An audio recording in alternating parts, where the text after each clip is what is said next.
So different terms. So dealing with these terms today, we're going to go through them kind of one by one. I'm hoping that this pops up with the term first and not just I haven't gone through the presentation click by click yet. So I hope that it pops up with the term first and not just, the whole thing.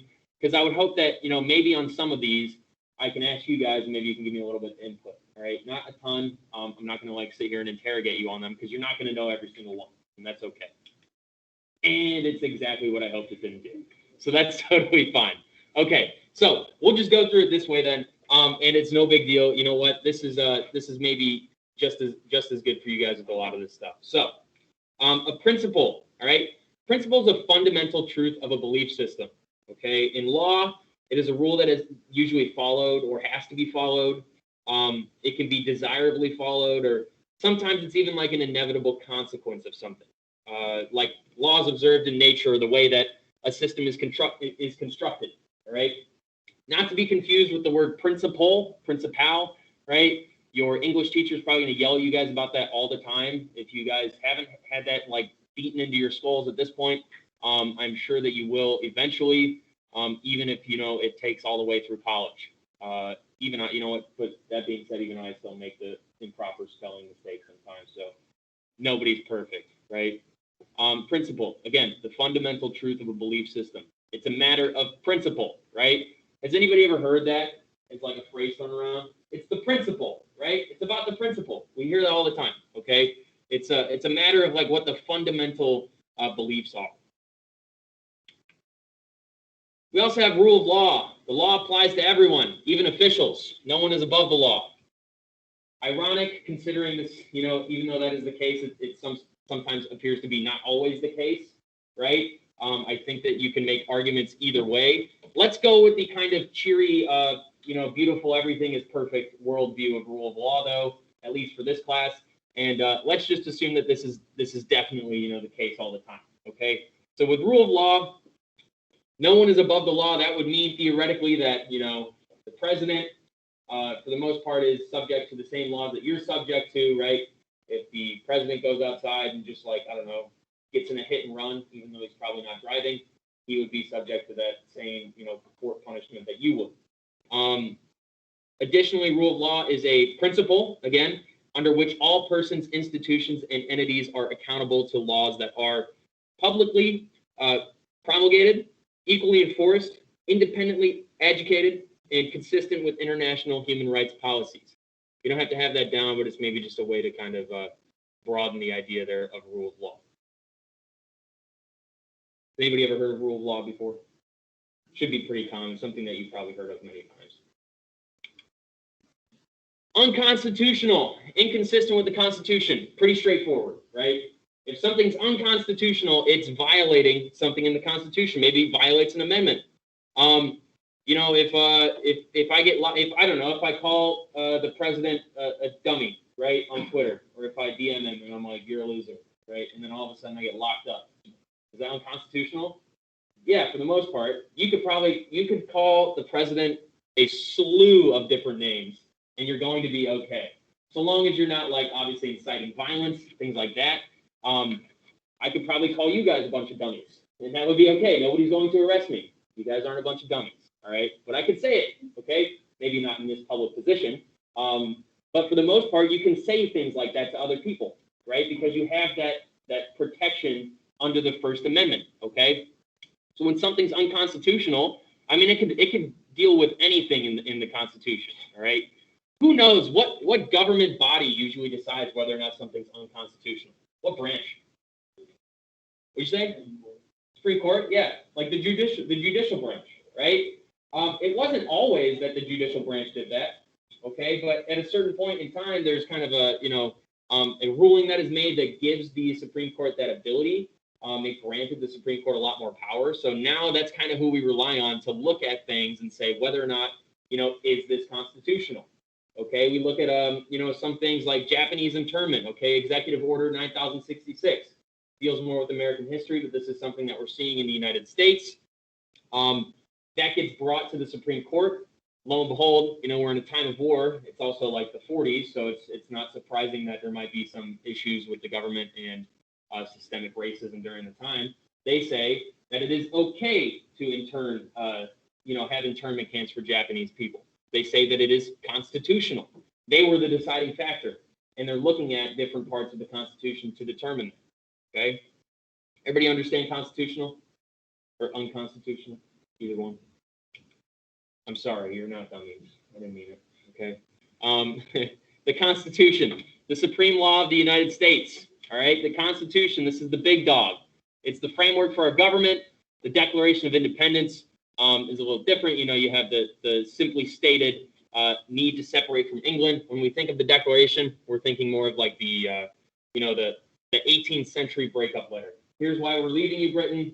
Here's all of our reasons, outlining all those things. When we think of the Constitution, we're thinking of like, this kind of, big setup to like what we are going to follow. It is the thing that we build everything else in our legislature around. All right. The supreme law of the land, it kind of trumps a lot of other things. You might make a law, but if it's not in line with the Constitution, is that law valid? No, right? It would be what? Unconstitutional, exactly. See, a lot of these words kind of go together. Most of them, again, pretty straightforward, okay? An amendment. This is that dude, I'm just a bill. I think that's where it's from. An amendment is a change to the Constitution. Amendments are interesting. There's, all 27 amendments have been ratified after 2/3 of the House and Senate approve for the proposal, and then they have to send it to the states for a vote.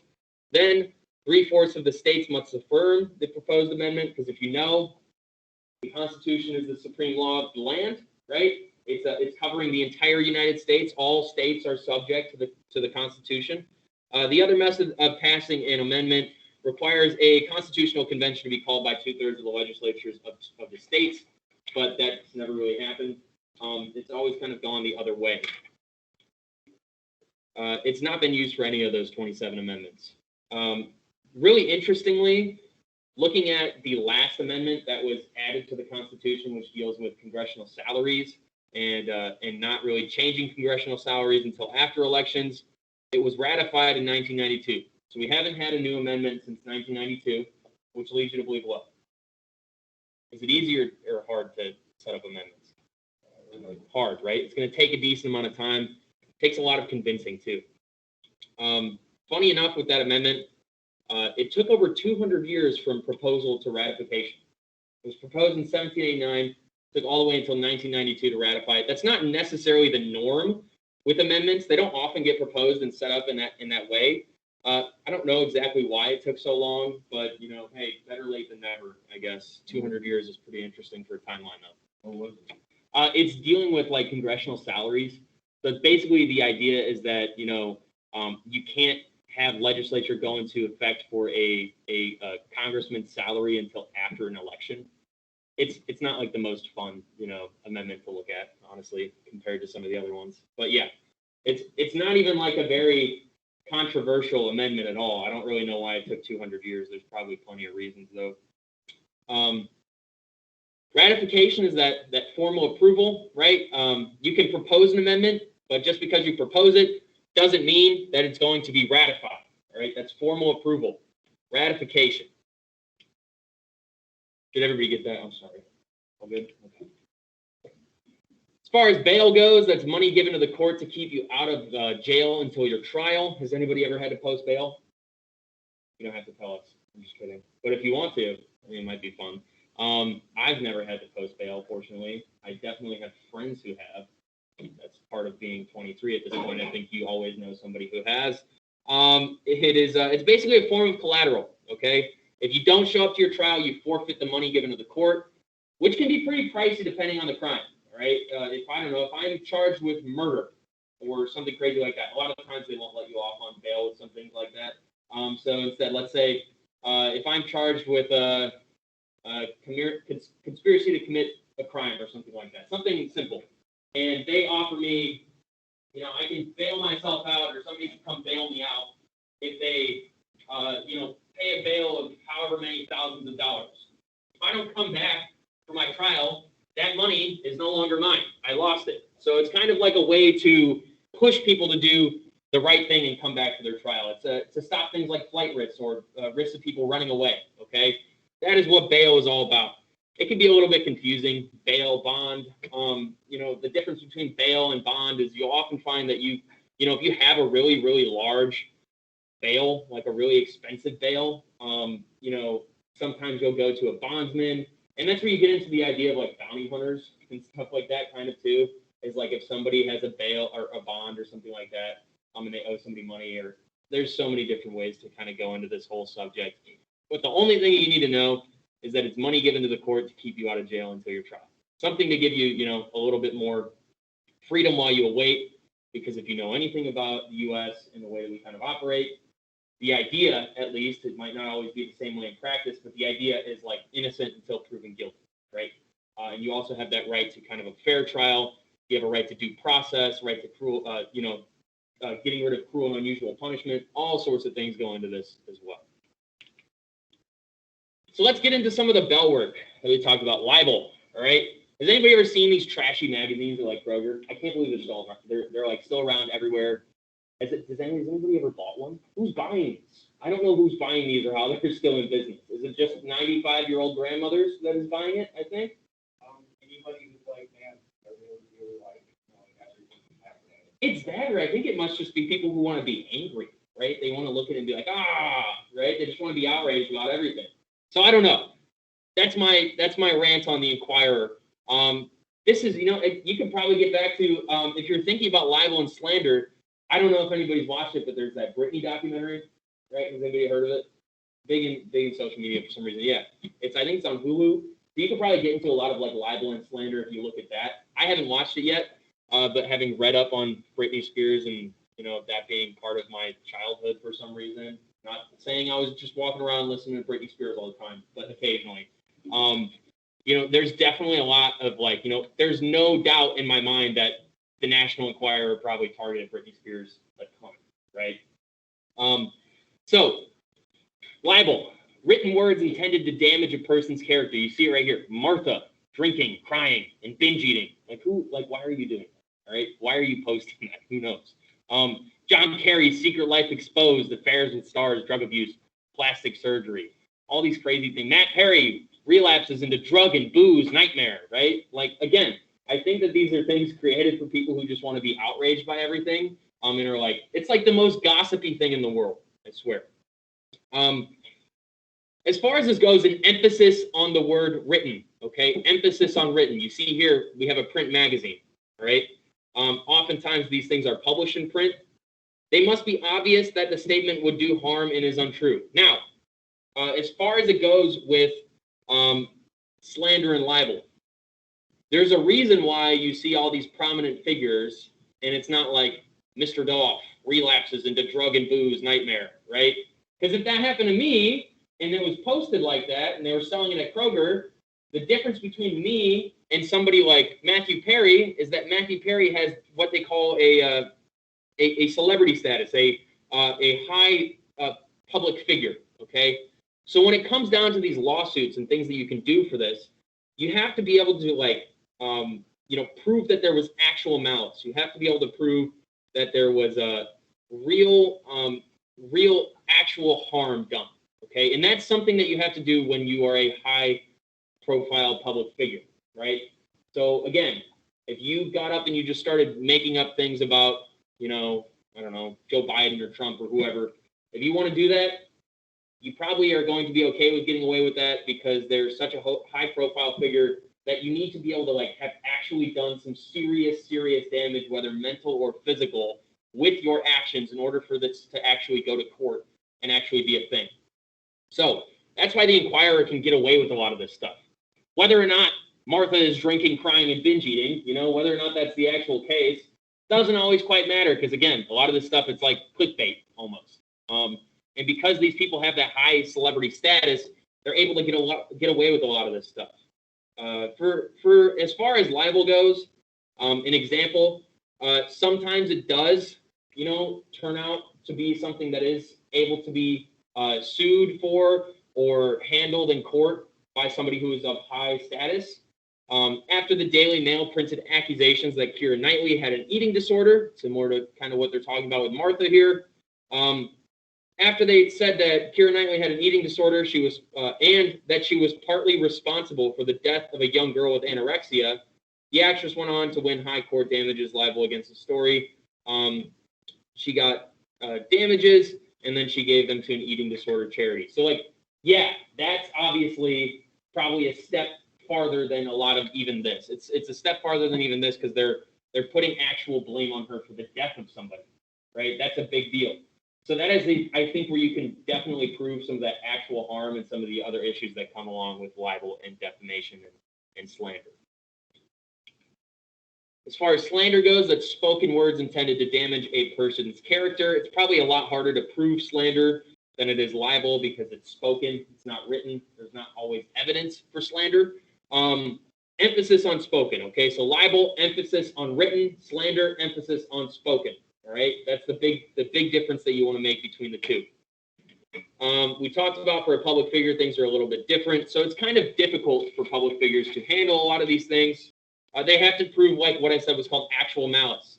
To prove that, the public figure or public official would have to have solid proof that the source of the false information either definitively knew the information was false or acted with reckless disregard for whether it was true or not. So basically, it's easier for you or I to win libel or defamation cases as opposed to these other guys.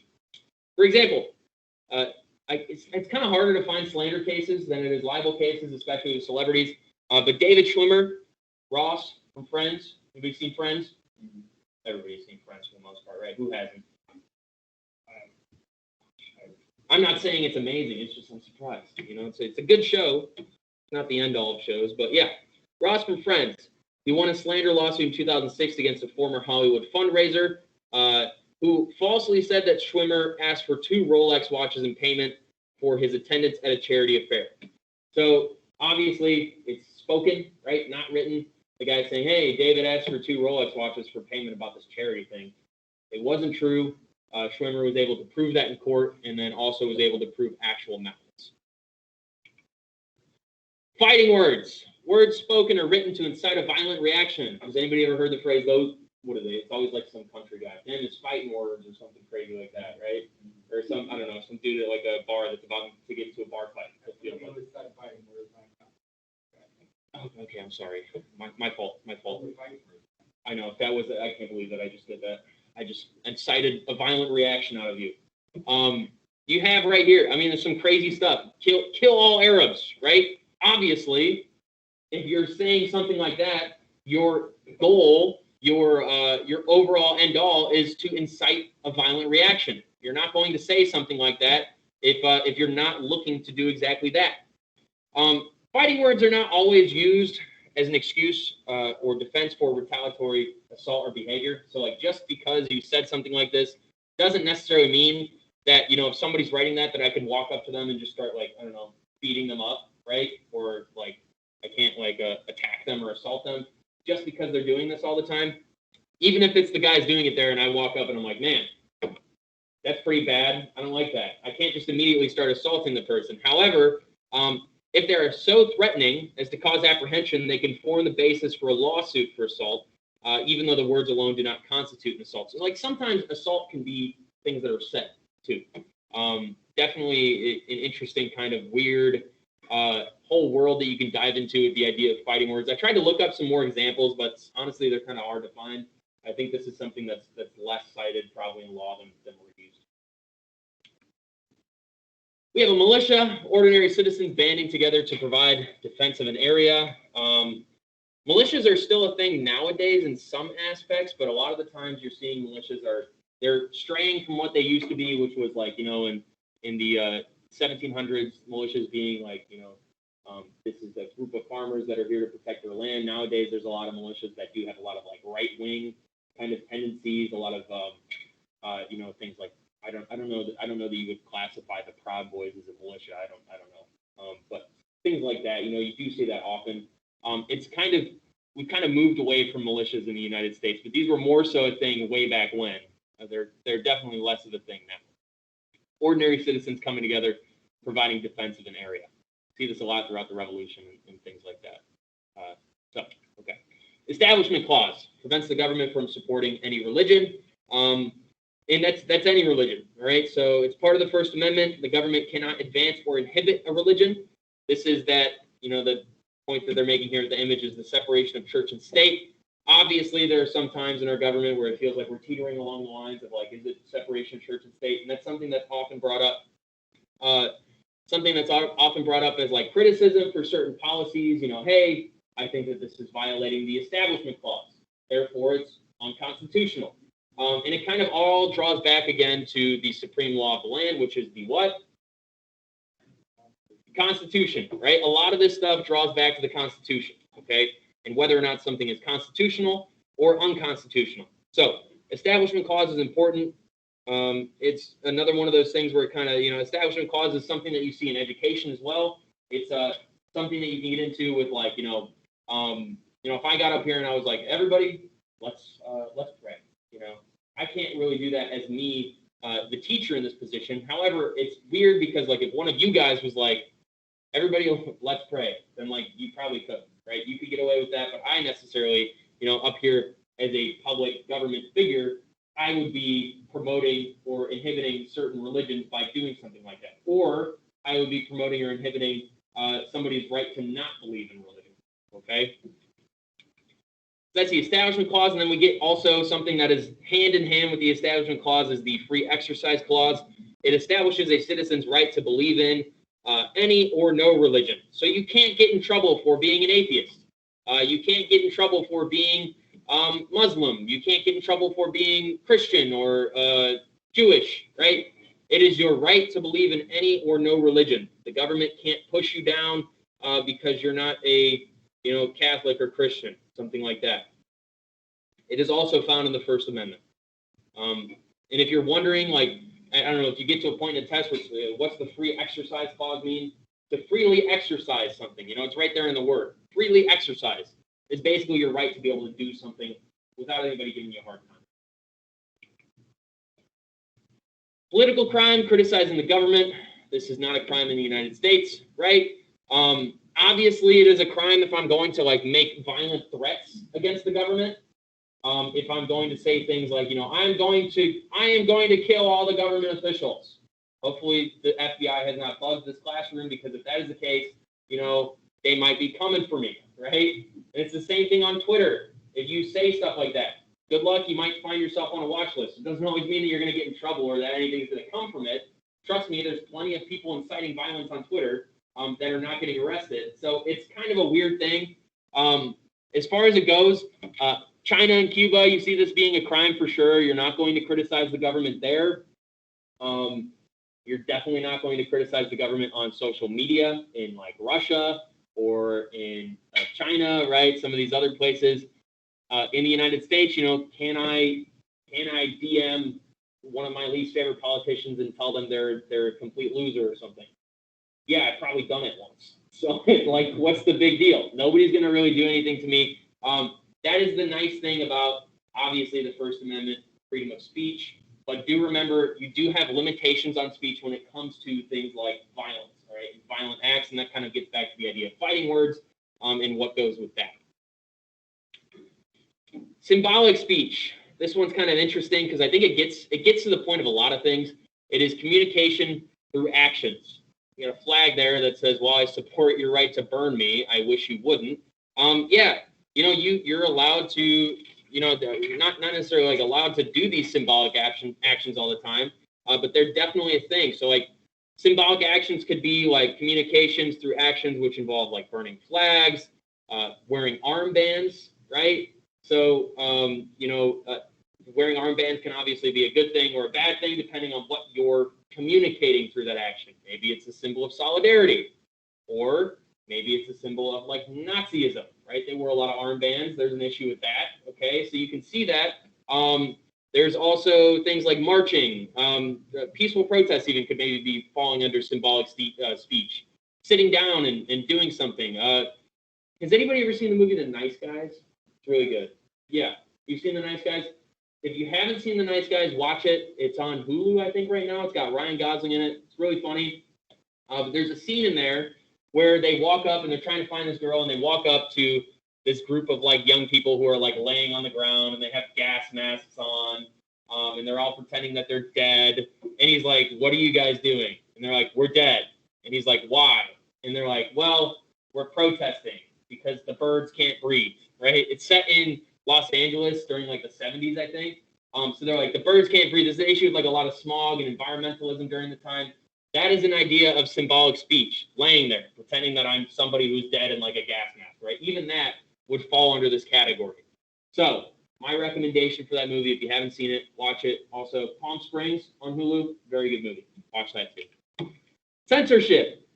The government prohibiting free or symbolic speech. So again, getting at that idea of symbolic speech. The government, can they prohibit that, and what allows them to do that? Sometimes we will see forms of censorship in the United States, though obviously the U.S. comparatively to a lot of countries, very, very, very solid about freedom of speech. It's like our big thing, right? Freedom of speech and guns, right? That's our two really big things that we kind of get at. Displaying excessive or graphic violence, obviously that's probably something that you're not going to find. It's very difficult, probably for the most part, for you to find very gory images, though you can find them on the internet, right? But you're not going to see that on daytime TV for the most part. Other things that might be censored is like, matters which must be kept for national security. The FCC does come through and say it has a lot of censorship with like television, right? Going through, can they just say whatever they want on television? No, not necessarily, but like some, things like HBO. Obviously, if you watch any show on HBO, been watching The Sopranos a lot. I'm feeling very aggressive because of it. There's obviously a large amount of non-censored things on TV shows in certain aspects. And I think that you've seen a transition from like very heavily censored TV to like significantly less censored TV as the years go on. I think you're getting away with a lot more now. And that's probably, partially the switch to streaming services and things like that. Assemble. When you assemble, what is that? Avengers Assemble. I don't know. You're getting together, or Power Rangers, something like that, right? Assemble, get together. If you're assembling a toy, you're putting it together. If you're going to an assembly, you're a bunch of people getting together. Before coronavirus, did you guys ever have school assemblies? Yeah, right. You're a group getting together. You're coming together as a group. All right. I still remember my school assemblies, and how much I hated them. But regardless, coming together as a group. This could be a bunch of different things. This could be like, just getting together for any sort of things, ranging from like getting together with a small group of friends for your book gathering, all the way to getting together for a protest or a demonstration, Black Lives Matter march, climate protest. What else? I don't know. You see it. You guys are fortunate. You're in an area in Bloomington, Indiana. You experience oftentimes things that I never experienced in my hometown of Chesterton, Indiana. Okay, Chesterton, we're not having a lot of assemblies. Okay, we're all kind of hanging out, and we just do whatever. All right, Bloomington, you guys have a lot of politically and socially active people out here. There are assemblies often whenever there's issues, right? Things in downtown. Sometimes people block the roads. It might be a little irritating for you at times if that does happen to you and you got somewhere to go. But the purpose is, they're furthering a social cause. You have people coming together as a group for a social cause, peacefully assembling, peacefully protesting. Again, do take that, and be appreciative of it. It's a good place to be raised, to have access to see a lot of these things. If you're interested in them, get involved. Get involved in a peaceful protest. Do whatever, right? It's your right. Take advantage of that, considering you didn't grow up in Chester, Indiana, where everybody's just hanging out, right? I think we had like parades every once in a while. That was fun. I don't know. Don't really remember a ton of them. The NRA, National Rifle Association, it's a powerful pro-gun lobbying group. As far as the NRA goes, they have a large amount of political ties. It's not just the NRA, though. I mean, you have people on the conservative side, you have people on the Democratic side. Both sides have lobbying, right? It's oftentimes cited as a pretty big issue in our government. It's a lot of grassroots campaigns cited as a big issue. There are grassroots campaigns, again, on the conservative side and on the Democratic side. I do always find it to be pretty cool when a politician renounces a lot of lobbying, or when a politician goes mainly on donations of their constituents. But this is something that you'll see. So NRA, the reason why we bring this one up specifically is because it does directly tie into the Second Amendment, okay? They are a basic group with goals of the fact that firearm ownership is a civil liberty protected by the Second Amendment. And as far as like their lobbying and how that goes, again, I'm not trying to be too critical of one or the other, but they do spend a lot of money on lobbying to make sure that things like, gun regulations are set in a way that are probably pro-gun. And they do spend they've spent like $48 million since 1998. It's a decent amount of money on a lot of campaign lobbying, things like that. So you see a tie into how different corporations and different associations might have a effect on our government. Again, this does happen on the Democratic side too. Make no mistake. As far as probable cause, this is reasonable suspicion of a crime. So I don't know, were you driving and you smell like weed? Probable cause. Were you driving and you smell like alcohol? Probable cause. Are you driving and somebody's banging on your trunk to please get out of your trunk? Probable cause, right? If you get pulled over and somebody's like, please help me, and they're in the back of your car, probable cause. There's plenty of different things. So probable cause is that reasonable suspicion of a crime. It could be anything ranging from the things that I just told you right there to smaller things like I don't know, or bigger things even, like a gunshot in the area. If that happening, then somebody might have the right to, enter an area unwarranted, and we'll kind of get into a lot of that stuff more. The next thing we'll talk about actually is a warrant. You have a cat here, cat meme, I guess. I didn't put that on there, but it's solid. It's a solid meme. You got a warrant, right? The point comes across. He's stopping these dogs from entering the house. So a court order making an official action legal. As far as warrants go, they're not always easy to obtain. They're not always hard to obtain. It kind of depends on what magistrate or what judge you're dealing with. So usually, police officers submit a written affidavit to a judge or magistrate. The affidavit, given under oath, right, must recite sufficient factual information to establish probable cause that a crime was committed and that the person named in the warrant committed it. Usually, like the best way to kind of look about it, you have to have sufficient evidence that the crime in question was committed before you can do certain things like search people, certain things like take their items, or even arrest people or enter their homes or things like that. Again, all these things are put in place in various parts of the Constitution in order to keep your civil liberties intact, in order to keep you safe, in order to keep you as free as possible within the confines of the Constitution in the United States.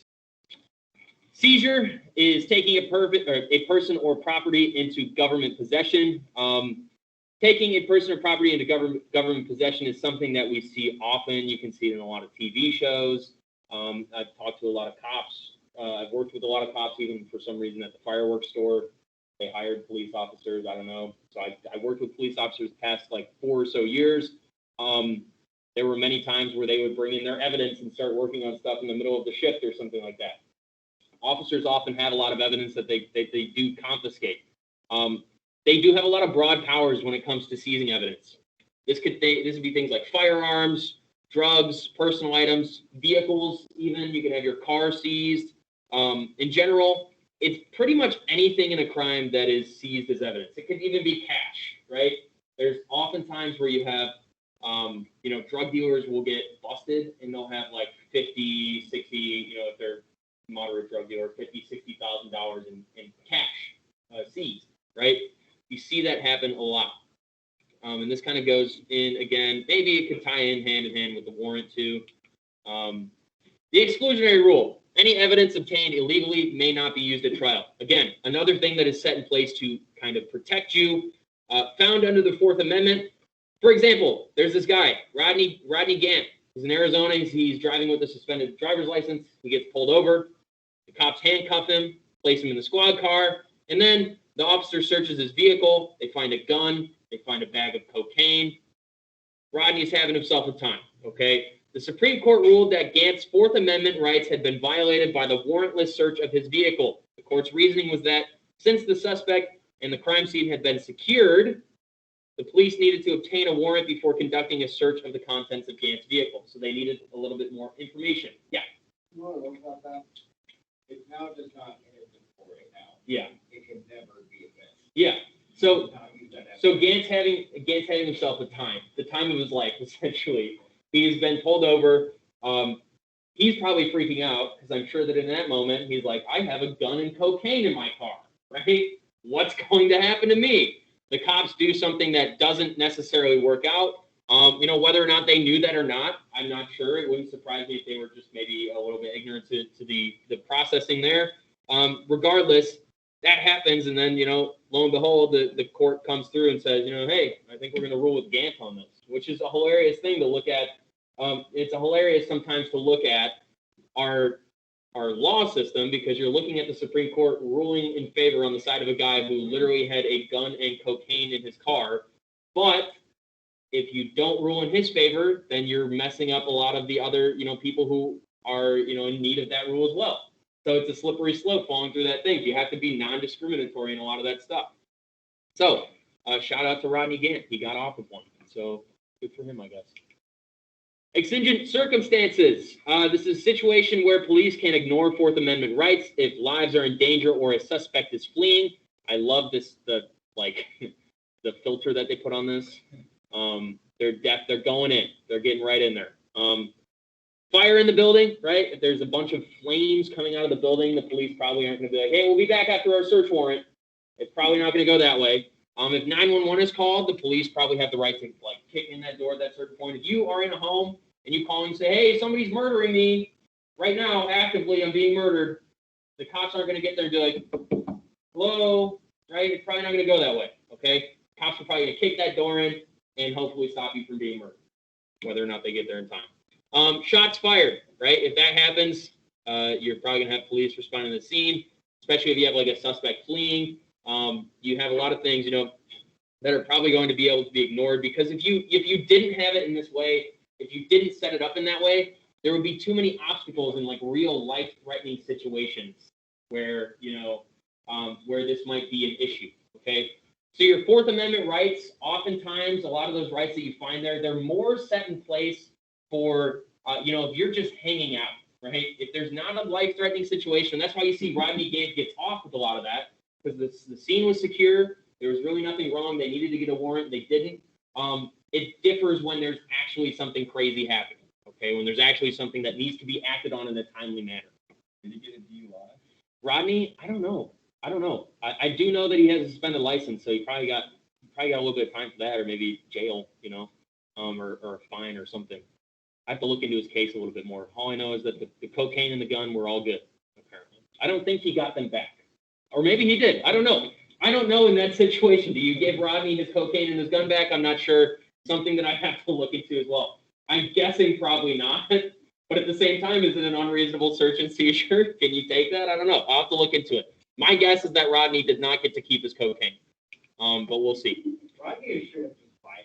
Rodney's just doing whatever, He's like, man, I don't have a license. Yeah, Rodney he's probably going to Kroger or something. High and bald. That's probably it. A gun in my trunk for kicks. And all of a sudden, the Fourth Amendment comes to save him. So, a grand jury. Grand juries are interesting. They're a jury that determines if enough evidence exists to go to trial. You have your grand jury is often your jury of your peers. Has anybody ever heard of that? Jury of your peers? That's the idea, again, that you're having, if I'm a, I don't know, if I'm like a super, I don't know, if I'm in a certain area that I need to have a jury that fits kind of my demographic to some aspect, right? A jury that makes sense. And sometimes you'll have jurors that are thrown out, not literally, but thrown out of the, you're not going to be a jury member because you don't quite fit this, or it might not work in the idea of a jury of your peers. What they do is they choose them from this grand jury pool. And usually the idea of your peers, again, is it's usually people that are in your court's district, in your court's community. So I've never been called for jury duty yet. I don't know what, I feel like it's going to stress me out if I ever have to. I don't know. I don't even know anybody who has been called for jury duty, but it's a thing, and sometimes people do get called.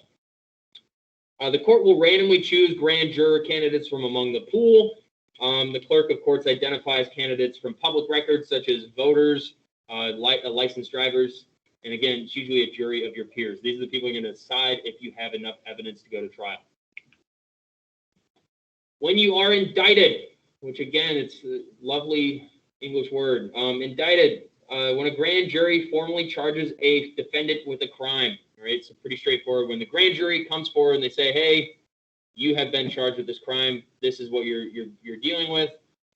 You are charged with 5 felony counts, stealing $9,000 from a safe and spent the money on herself. So shout out to Janelle. She's having a rough time, a harder time than Rodney was having for sure. Self-incrimination. This is always the most interesting one to me. I love this one. The right to not make yourself look guilty at trial. Okay. I plead the fifth. Has anybody ever heard that? Yeah, right. All the time. I plead the fifth. The reason why you're saying I plead the fifth is because it's found under the Fifth Amendment. The right to remain silent is something that you find in your Miranda rights too. You have the right to remain silent. Anything you can say can be used against you in court of law. That is something that was not always around. It comes around when there's a court case, Miranda, and eventually that's something that comes up with it. For example, Jeffrey Epstein continuously during his deposition was like, I plead the fifth. Jeff, did you do this? I plead the fifth. Jeff, did you do that? I plead the fifth. The reason being is because he doesn't want to incriminate himself. And that's something that he probably, I mean, if he had made it to the stand, probably would have said during the trial as well. I plead the fifth. It's a way to make sure that, you know, if they're, I don't know, say I murdered somebody, just cause, right? He stole my Yu-Gi-Oh cards or something, I don't know, right? He stole something from me. I killed somebody. I get to trial. They're like, Mr. Goff, did you murder this man? It's probably going to look bad on me if I say I plead the fifth. But do I have the right to do that? Yes, absolutely. I'm under oath, so I'm expected to obviously answer to that truthfully. Do people lie under oath? Yeah, I'm sure of it. It's probably happened many, many times before, but the idea is that hopefully, you know, lying under oath puts you into the aspect of perjury. You know, that is probably something that you're going to see pretty often in a lot of court cases. I plead the fifth, especially things like that. Due process. Due process is interesting as well. The government must follow the established rules, the principles found in the 5th and 14th Amendment. It gives you things like right to an unbiased trial, right to have legal counsel, right to a speedy trial, all these different things. Basically, you have the right to have a fair shot. You have the right to have a fair shot in the government, you know, in the legal system. This right here, I think it says somewhere on there like days without being charged. I don't know exactly where it says. It says, oh, on the wall, it says, I still have not been charged with a crime. So this guy's sitting in jail. He's literally not been charged with a crime. And every single one of those X's on the wall or dashes on the wall are probably a day that he's been there. That's something that is like to be avoided with due process. Like I shouldn't be in jail for like 200 days waiting to find out what I'm even being charged with, right? Most of the time, you'll be finding out what you're being charged with. Like sometimes you find out at the scene of the crime. Like, why are you detaining me? Why am I being arrested? You're being arrested for possession of narcotics. You're being arrested for having a gun and cocaine in your car. Any different thing, right? You can find that is something that you'll usually see at the scene of the crime or something that is you know, given to you very, very quickly in jail. Sometimes the government or the law enforcement does have a right to hold you for a short period of time, even if they can't necessarily charge you with anything. I don't know what the exact period of time is. I think maybe a day or 2 days or something like that. But they do have the right to do that on occasion. But if they can't charge you with anything, they got to let you go. All right? They can't just keep this guy in here for this long, not being charged with a crime. That would not be correct under due process. Eminent domain, the power of the government to take private property for public use. A lot of people will probably be mad about this, but there are some times where it does, you know, work out. There's pros and cons to this, right? There's definitely cons at times. There's definitely pros as well.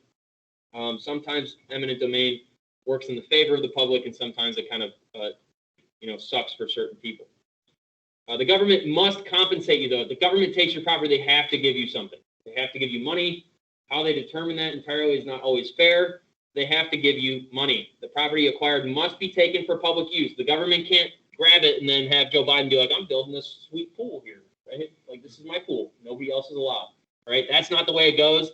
It's got to be some other stuff, maybe like roads, infrastructure, government buildings even, but that's kind of boring. The state must pay for just compensation in exchange for the property. No person must be deprived of his or her property without due process of the law. So getting back to what we had before, if something comes up where eminent domain happens and the government is like, we're going to take this. I think this looks nice. We're going to take this. Looks cool. I think we want it. They can't just do that right away, right? There's a whole system that goes in place where you could probably argue against it. You could probably take them to court. Whether or not you'll win, that's up for grabs. But you do have the right to do that. Notice of accusation. This one is fun, near and dear to me. The right of a defendant to be informed of the charges against him or her. This is like being served, right? Not like, has anybody ever seen the movie You Just Got Served? You've heard of it? Yeah. It's old. It's an old one. I think so. I don't know. Where you're like dancing at people. Have you seen that? It's like it's confusing to explain. I think so. Yeah. So like you just got served. It's not like that. It's more like receiving your legal documents, outlining an impending case. Awkward moment. I had a girl that I knew in college last semester. She texted me and she was like, "Hey, you still live in Bloomington, right?" And I was like, "Yeah." And she was like, "Do you think that you could mail this person's notice to them?" And I was like, "Yeah, I guess so." So long story short, I had to evict somebody, basically. And that was the day I got to be a lawyer for a day. That was fun. I sent somebody an eviction notice in the mail, and then apparently she was really mad about it. But fortunately, I didn't have to tie my name to it, so I don't think she's going to hunt me down. But I had to do it. I felt really cool. Uh-oh. I hope it was none of you. If it was you, I'm sorry. That's all I can say. All right. And then excessive. Oh, and by the way, so notice of accusation. This is like, hey, sometimes you see this even with like divorce papers, right? And stuff like that. You've been served your divorce papers. It's just different legal documents that are being served. It could be a bunch of different things. Oftentimes, like the reason why I brought up that one is because that's interesting because you are legally required to have these charges. Like you're legally required to get these court documents, right? You need to get them. You need to get like a notice of like when you're going to court and all these different things. It is a requirement. If you don't get them, then there can be some bad things with your court case. And if you do have an accusation, if you are on the receiving end and you don't get served your papers, that can be a positive for you because then you could probably do something with that. And then finally, this is the last one: excessive. Excessive is way more than necessary. Things like excessive bail. We've seen in things like excessive force, right? Excessive fines. Excessive, if you think of excess, pretty much everybody here knows what excessive is, right? It's too much, okay? So when I was younger, a really little kid, I think like 6, I stole some candy from a store. It was bad. I'm sorry. It was a long time ago, okay? My dumb self in the car, I started eating the candy in the back seat. I don't know why. It was really good. Just couldn't wait, okay? My mom saw that happened, and she was like, "What? Like, why?" And she turned the car around and drove us back to Target, and I had to go apologize to the cashier, and then she paid for the candy, and then she threw it out. I would say that that's fair, okay? That's fair. That's good parenting, right? That's good. I never stole anything again, all right? Fantastic job, something that I'll probably use with my future kids. Can't wait to embarrass them if they ever do anything like that. I was so scared, okay? Now, if I, a 6-year-old, stole that candy and they were like, "Hey, we got to give you the death penalty." Is that excessive? Yeah, probably, right? You're not going to give the death penalty for something like that. Even if they were like, "Hey, that's going to be 50 grand. Like, that's also excessive, okay? So there's certain things that go into that. Making sure that we're not, doing excessive bail. If you do that and you go to jail and they're like, "Hey, you're on bail for, I don't know, suspended driver's license," or say you're in jail for that, or public intox or something of that nature. Somebody bailed you out. The bail's probably be like $400, $500 or something like that. They're like, "Hey, you're in jail for public intox or running a red light." I don't know what they put you in jail for half the time. Never been to jail, so I couldn't tell you. But whatever you're in jail for, if it's something minor, right, they're not going to be like, "Hey, your bail is $250,000 for doing something little," right? It's probably not going to go that way. If they do, then that would be seen as excessive, okay? So that is all I have for you guys today. Same with you guys online. Those of you online, any questions from the online folks? I know we don't talk too much always during the stuff. Any questions? Can you guys hear me? Yeah. Okay, good. All right. Yes.